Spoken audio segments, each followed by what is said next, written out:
everyone, welcome back to the Tox Lab. I'm Rebecca. I'm Rob. This week we're going to be taking a look at CBD or cannabidiol. I can't believe it's taken us this long to get to CBD, to be honest. I know. It's certainly an area that I've been interested in for quite a few years, and we'll come to that in a little bit. But what is CBD? Well, CBD, cannabidiol, is a non-psychoactive cannabinoid found in cannabis. I use the term non-psychoactive fairly loosely, actually, because that definition is a little bit woolly. It certainly doesn't make you high in the same way that THC does. And a few years ago, CBD saw a real boom in its popularity. Suddenly it became a wellness trend out of nowhere, and CBD products were available in all sorts of shops, in all sorts of strange forms. And I thought, Rebecca, we could start by having a little quiz about different CBD products. Okay. And see whether you think they're real or whether I've made them up. Ooh. Okay? Sounds good. So, to start with, we'll start with an easy one. Mm-hmm. CBD oils, gummies, drinks. Yeah, they're a thing. They're definitely a thing. All right, it's going to get harder. CBD beard oil. A thing? Definitely a thing. Yeah, that's a thing. CBD steering wheel cover to reduce road rage. That can't be a thing. That's not a thing. Excellent. Well done. CBD sports bra. Ooh. Surely not a thing. Believe it Is or a not, thing? that is actually a thing. No. Apparently, it's infused with small encapsulated beads of CBD that reduces inflammation whilst you're exercising. Interesting. No idea if it actually works, but that's the marketing. No idea. We've got a few more. Mm-hmm. CBD pet treats. Surely not. They are a thing. Are they a To thing? calm your dog. CBD condoms. A thing? Bizarrely a thing. Yeah. It doesn't surprise me as much as the CBD sports bra did. CBD judicial wigs. Surely not a thing. Not a thing, but a non-horsehair wig made of hemp for vegans has been developed. Oh, okay. So not specifically CBD infused, but a hemp wig is a thing. CBD gravy. Not a thing. Not a thing, but recipes exist online. Excellent. And finally, CBD pillowcases. I'm going to go out on a limb and say it's a thing. Yeah, same as the CBD sports bra idea. So as you can see, CBD products have entered virtually all markets, and they were marketed as wellness trends, marketed as something that could help reduce inflammation, could help you feel better, help with anxiety, and help you sleep. And so before we dive too hard into the science, I'm actually going to start with a little story as to how I became interested in CBD. When these products were all kicking off, we're going back a few years now, actually. We're going back probably 5-6 years. A thought crossed my mind, and I had my forensic toxicology hat on. CBD products were occurring everywhere in the shops. Lots of people were buying CBD. Fairly quickly, I had the concern, well, people are going to claim their cannabis test is positive because they've taken a CBD product. And so, quite reasonably, I thought we just need to validate our method and check that CBD doesn't cross-react with the THC. CBD is actually isobaric to THC. They've got the same molecular formula, so it wouldn't be unreasonable, actually, that they may cross-react. So I thought we just need to do a little bit of validation. And you could buy a CBD reference material, so that was easy. We were able to do that. But what you couldn't buy at the time was actually the CBD metabolite. And when you're testing for cannabis in urine, you're often looking for the cannabis metabolite. And CBD breaks down in the same way and produces, again, this isobaric carboxy metabolite. And I thought, well, we really need to validate that as well. So I approached some chemical suppliers, sent them the structure, and I said, look, any chance of a reference material? And they looked at it and they said, oh, it wouldn't be a cheap one. You're looking at £10,000 for a custom synthesis. And I thought, I don't have that sort of budget. So I had a brainwave. I went down the local health food shop. I bought a bottle of CBD oil and I started putting my liver to work. I started taking the CBD oil to produce the metabolite within myself and was able to isolate it, confirmed indeed that there was a peak, that it didn't run in the same place. But there was a side effect that I didn't see coming. And that was, I slept like an absolute log. And it got to the point where I actually continued to take this stuff for quite a while.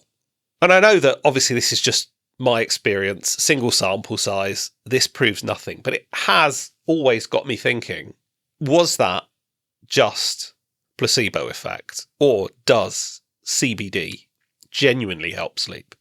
And so this week we thought we would dive into that a bit more and have a look at that topic and see whether we could maybe answer that question or maybe even possibly ask another question.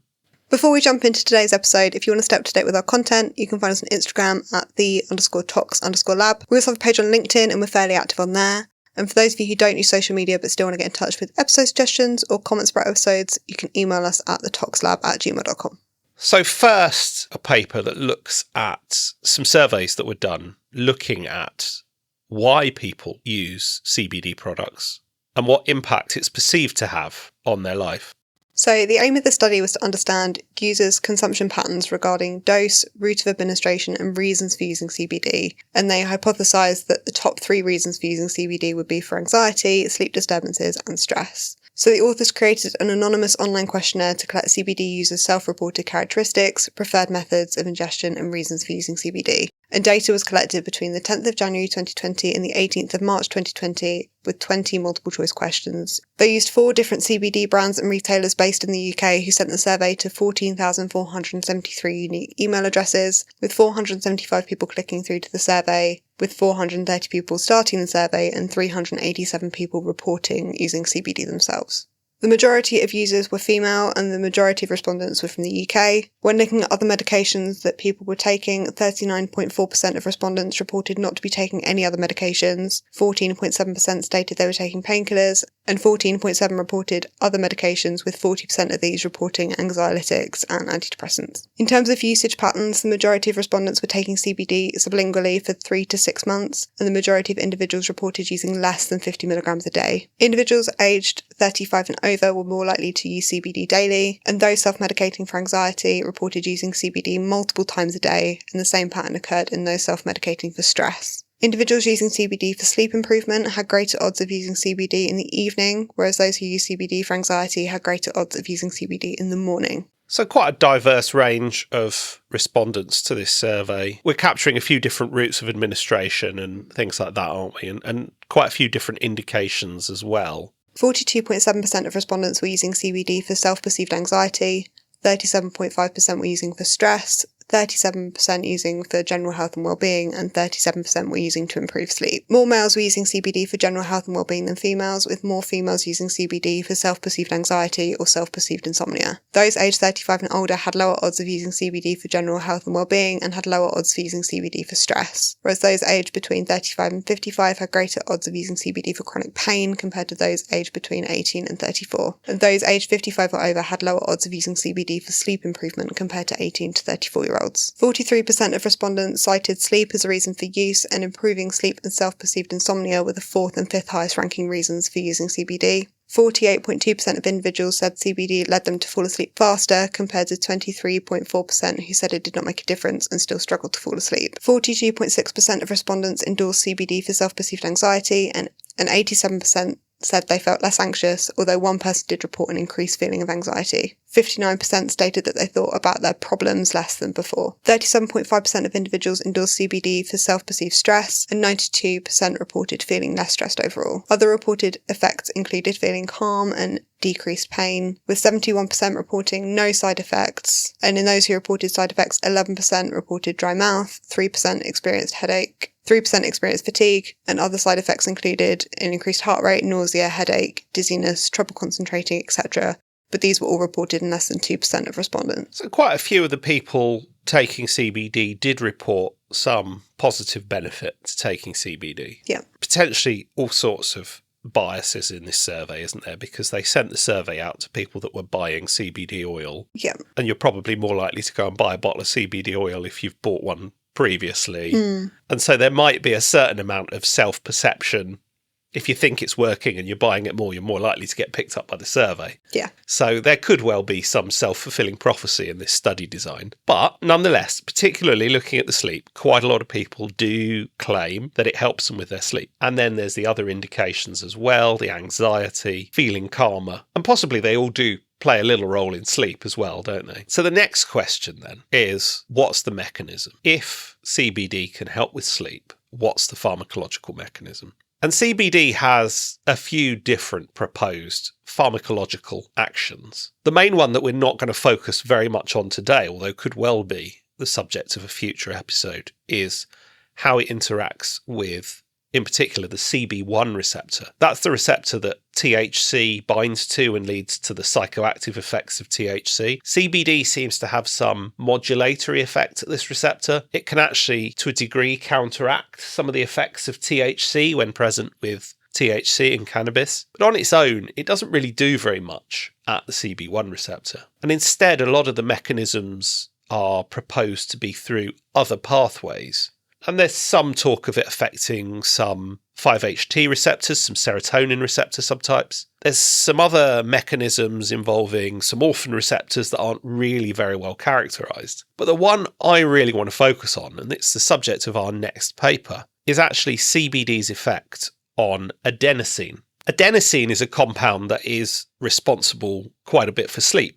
When you're awake, adenosine builds up and sleep reduces that adenosine, and it acts a bit like your clock, how tired you are. Caffeine works by blocking adenosine receptors, and as many of us know, caffeine helps us feel more awake, and it's by that adenosine blockade.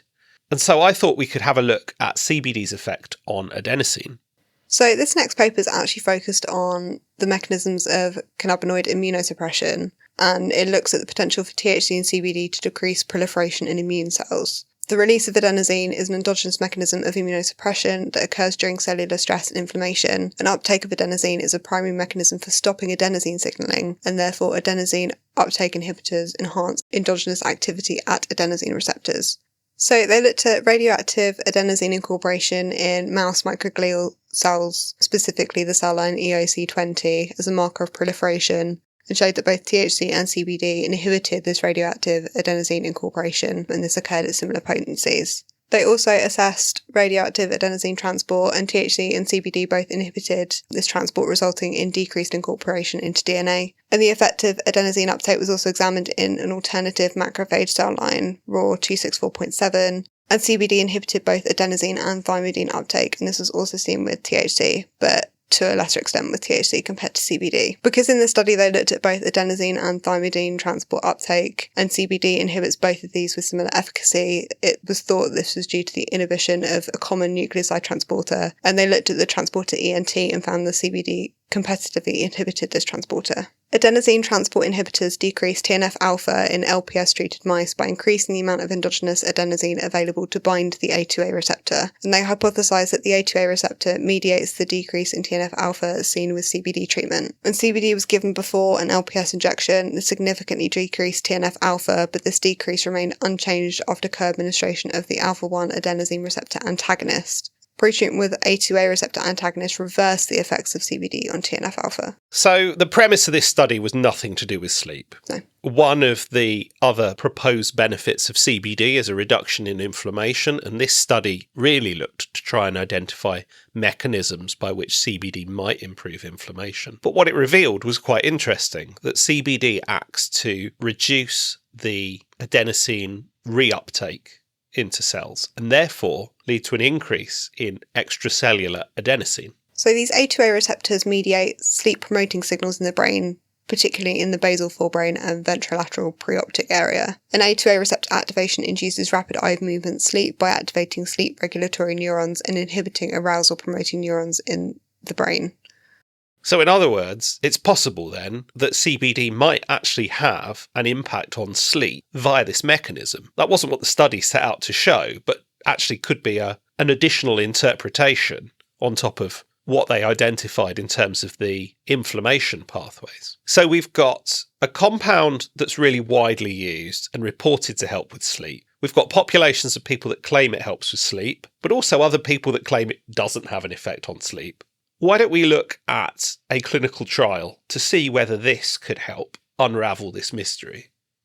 So this randomised controlled trial looked at the nightly supplementation of 150 milligrams of CBD, and then looked at the objective and self-reported sleep effects in adults with moderate to severe primary insomnia. And it also aimed to assess CBD effects on well-being and trait anxiety. So this study looked at individuals aged between 18 and 45 with an ongoing moderate to severe insomnia symptom severity score, and they were invited to participate and were pre-screened.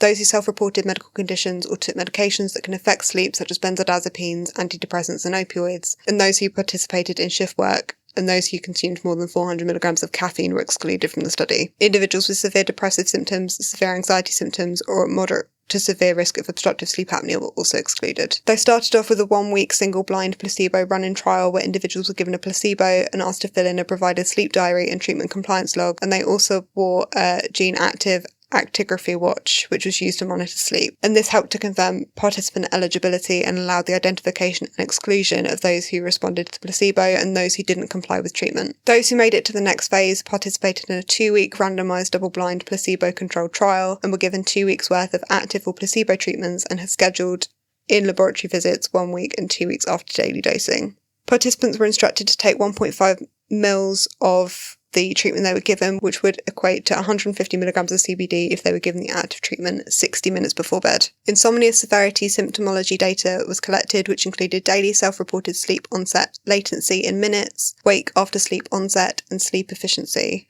which is the total reported hours of sleep divided by the total time spent in bed as a percentage. Sleep diary-derived daily sleep quality, total sleep time, and number of nightly awakenings, in addition to actigraphy-derived sleep onset latency, sleep efficiency, wake after sleep onset, and total sleep time were also collected. And they were also given questionnaires to measure changes in well-being, sleep quality, and sleep effort. 810 potential participants were identified between February 2021 and September 2022, with 88 passing the pre-screening criteria and 44 were started on the placebo run-in period. 8 were identified as placebo responsive and 2 withdrew, so 34 were randomised to receive either CBD or the placebo. 2 patients, 1 from each group, withdrew, leaving 32 who attended the final visit, and 15 in each group formed part of the final analysis. The study population included 15 males and 15 females with a mean age of 31.6 years and a mean weight of 72.2 kilograms and a mean height of 174.8 centimetres. 63% of individuals had completed a tertiary degree and 53.7% were in full-time employment. Looking at primary outcomes, the insomnia severity index scores were comparable at the pre-screening visit, and there were no differences between the 2 groups after the 2-week dosing study. Sleep diary-derived sleep onset latency, sleep efficiency, and wake after sleep onset did not differ between the 2 groups. When looking at secondary outcomes, those in the CBD group reported improved sleep quality after 1 week of dosing, which was statistically significant, but this was not shown after 2 weeks of dosing. Participants receiving CBD showed fewer awakenings than placebo and presented with less wake after sleep onset compared to placebo at the end of the placebo run-in period, but no difference was noted at any other time point. Sleep efficiency was greater in those taking CBD after 1 week of dosing and at the conclusion of the study. From the questionnaires, data showed that behaviour following wakefulness showed an increased total score after 1 week of dosing with CBD, but this was not significant. There was an increase in the WHO wellbeing scores with those receiving CBD, and these were consistently higher than the placebo. So all in all, actually not too much success. Some self-reported improvements in well-being, which was statistically significant, which was interesting. So it possibly is doing something. And this was where I was a bit woolly about it being non-psychoactive. It's clearly doing something. Yeah. What it's doing and to what magnitude, I think, is a lot harder to quantify. It didn't seem to have a significant impact on sleep. And there's a few points really with this study that I do want to sort of drill in a little bit. Firstly, we were looking here at primary insomnia, so people who have got a clinical diagnosis of insomnia. And that is quite a complex disorder. I'm definitely not a sleep scientist, but I suspect that has got a lot of underlying potential causes. You've probably got quite a mixed population. Yeah, for definite, because it's not one condition and there are different presentations of insomnia. It might be helping some individuals, but not others. It's quite hard to unpick that.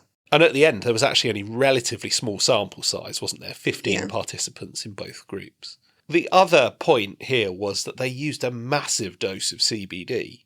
And whilst you would probably expect that to have a bigger impact, I mean, how many milligrams were they dosing with? It was really high. 150. 150. So if you think a typical CBD drink might be 20 or 30, actually dosing 150 milligrams a night becomes quite an expensive habit. Oh, for sure, yeah. So interestingly, CBD does seem to have an inverted U-shape dose response curve. So it has an effect at low doses and at high doses, but there's that middle zone where it's not as effective. So maybe this dose of CBD in patients with insomnia for treating their insomnia is just hitting in that middle of that U-shaped dose response curve and isn't doing anything. It's certainly possible. I mean, 150 milligrams is a lot for somebody who self-doses with CBD, but if you compare it to the doses that are used to treat epilepsy... Isn't that like 400 milligrams or something ridiculous? Higher than that, yeah. So maybe that's what we're seeing here then. It's falling into that U-shaped curve. Again, another area of further research needed. Yeah, for sure. So let's bring this all together then. So we have got CBD, which is definitely a thing, and it's reported to be a thing that may help sleep. Seems to possibly work in some people, maybe. We're not sure. Clinical trial happened. That didn't seem to show much of an effect. We've discussed possible reasons as to why that might be. And crucially, there is, at the very least, a pharmacologically plausible mechanism for why CBD might help sleep. So, Rebecca, I have a hypothesis. Okay, go on. What if we are missing some nuance in these studies? Mm-hmm. I mentioned earlier about how caffeine actually works by blocking adenosine. And in chronic caffeine users, of which I am 100% a chronic caffeine user, 100%. You see adenosine receptor upregulation. There is an increase in expression of adenosine receptors. And that's one of the reasons why when I don't have coffee, I am in such a foul mood. If CBD is increasing the amount of adenosine by reducing the clearance or reducing the reuptake, and an individual is a chronic caffeine user who expresses more adenosine receptors, is CBD going to help sleep in those people more than people who don't regularly use caffeine because their system's already primed? Ooh. Is this why, when I did my experiment all those years ago, I slept like a log, but quite a few people say, oh, CBD doesn't really affect my sleep? I mean, it's a good theory. Purely a speculative hypothesis. Yeah. But could it be that actually chronic caffeine consumption combined with CBD has more of an effect on sleep than in caffeine-naive individuals? It'd be interesting to test that because it seems like a lot of the studies looking at CBD and sleep exclude people who frequently use caffeine because they don't want to skew their results, but maybe that's exactly the population we need to be looking at. Exactly. So let's tie it all together then. Mm-hmm. What is the dream study? What would put this all to bed? How long have you been planning that joke? I came up with it this morning. Solid. So I think we need to take a study design where we stratify two groups of people, those who regularly use lots of coffee a day, 500 mgs plus, coffee, caffeine, any form of caffeine, 500 mgs of caffeine a day, and those who don't. And then within that, we could have randomisation between placebo and CBD and see whether there are improvements in sleep outcomes more so in the caffeine group. That would be good. And I think based on that inverted U-shaped dose response curve, it'd be really good to look at different doses of CBD and see where or if that effect lessens as you increase the dose of CBD that you give them. It's getting complicated. I know. But you're right. That is another consideration, isn't it? Those U-shaped dose curves. So all in all then, CBD is a thing. It's much less of a thing than it was 5 years ago. There's still a lot of it around. You can still buy CBD drinks and CBD oils. Certainly, I think perhaps the era of the CBD sports bra might be behind us. But I think there's an awful lot still to learn about CBD. I think it's a really, really fascinating compound. And we've only really scratched the surface, haven't we, looking at the adenosine data. There is other data showing it acts at other receptors. And maybe we could come back to CBD and have a look at that in a very different way. But I do hope you've enjoyed listening to us this week. I hope it's given you something to think about. If you're a sleep scientist and you want to collaborate on this study, do get in touch. That would be amazing. Hope you all have an amazing week, and we'll see you next time. Bye.